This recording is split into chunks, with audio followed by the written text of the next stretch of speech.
இங்கே மனிதம் ட்ரஸ்ட்டில் இன்றைக்கி தீபாவளி கொண்டாடி இருக்கோம். நிறையா வெளிநாட்டவர்கள்லாம் வந்திருந்தாங்க.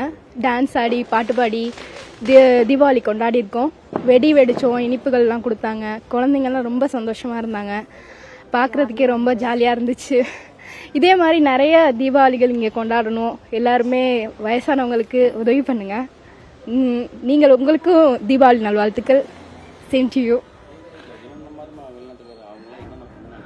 டான்ஸ் ஆடினாங்க, பாட்டு பாடினாங்க, எங்கள் கூடலாம் டான்ஸ் ஆடினாங்க. குழந்தைங்க கூட ஃபோட்டோலாம் எடுத்தாங்க.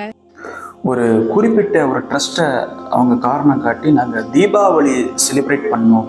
அதற்காக இனிப்புகள் வழங்கி நடனம் ஆடி ஆடல்கள் பாடல்கள் நிகழ்ச்சிகள் பட்டாசுகளை வெடித்து இந்த தீபாவளியை நாங்கள் எங்கள் குடும்பத்தோடு செலிப்ரேட் பண்ணோம் என்று அந்த தன்னை ஒரு முஸ்லீம் என்று அடையாளப்படுத்தக்கூடிய அந்த பெண்ணாளர்கள் கூறுறாங்க.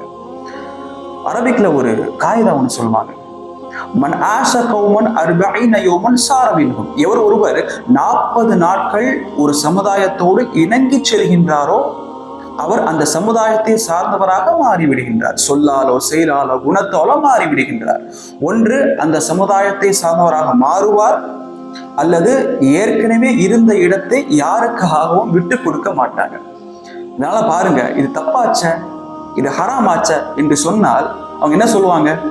இதுல என்ன தப்பு இருக்கு? நம்ம என்ன அவங்க வணக்க ஸ்தலத்திற்கு சென்று வணங்கவா செய்யறோம்? பட்டாசு தானே வெடிக்கிறோம், இனிப்பு தானே வழங்குறோம், ஆடல்கள் பாடல்கள் நிகழ்ச்சி, இதெல்லாம் என்ன தப்பு இருக்கு என்று சொல்லக்கூடிய நிலைக்கு வருவார்கள். ஒரு தடவை நபிகள் நாயகம் ஸல்லல்லாஹு அலைஹி வஸல்லம் இடத்திலே காவி நிற ஆடை அணிந்த ஒரு மனிதர் வருகின்றார். ரசூல் என்ன சொன்னாங்க? இன்னமா சியாமின் குஃபர் வலா தல்பிஸ்ஹா. இது காஃபிருடைய ஆடை, இது அணியக்கூடாது என்று சொன்னார்கள்.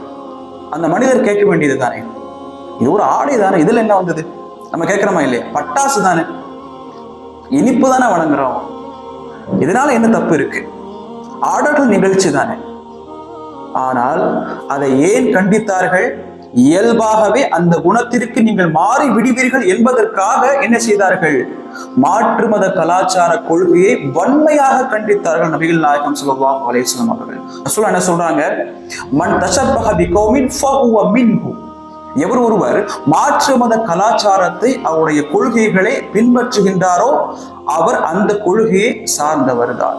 அப்படி என்றால் அவர் முஸ்லீம் இல்லை. இது போன்ற விஷயம் இன்றைக்கு நம் கிள்ளி எறியாவிட்டால் நாளைக்கு இது சரின்னு பேசுவாங்க.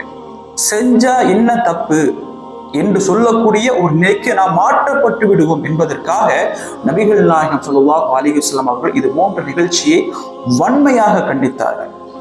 நிச்சயமாக உணர்வு பருவமாக